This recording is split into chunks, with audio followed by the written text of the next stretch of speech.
There's a warning that anime-manga fans tell newcomers when they recommend a new series.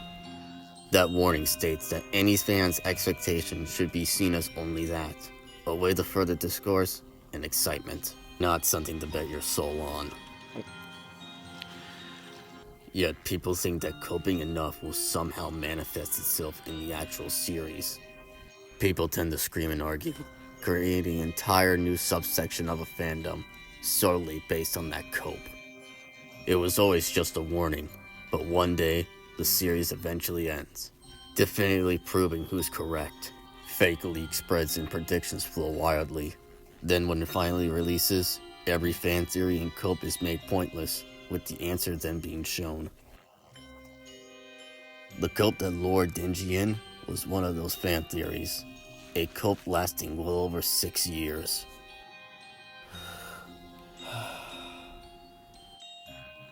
Denji cope for Reze returning in part 2.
I didn't think Reze would return in part 2 either.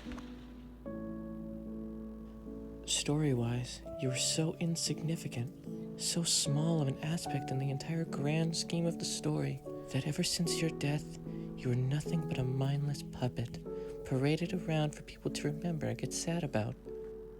The faint idea of you returning was always just that, an idea. Countless fan art and animations, a fan manga, and even 2 AI-generated mangas, all for the purpose of living out that never-to-be-seen what if. And now with the story over, you have no more use. You're done.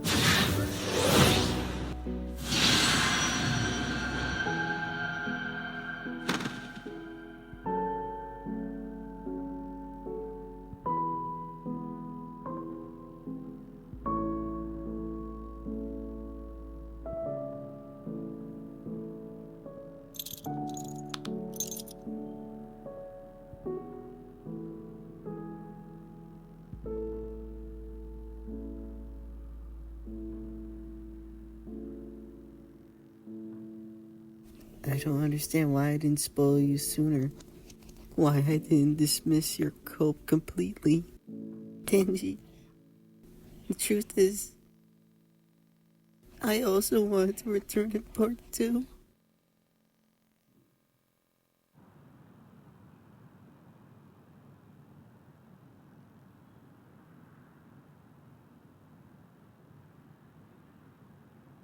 Any particular reason why you didn't invite Aki on this little incursion? After all, this was meant to be a 3-person job. Were you perhaps being considerate to him? Nah, would have been overkill.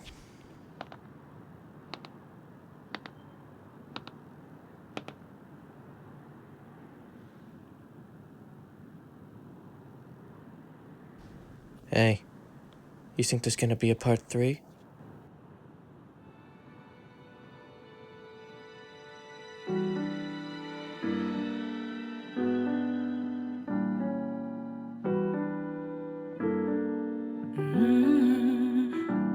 My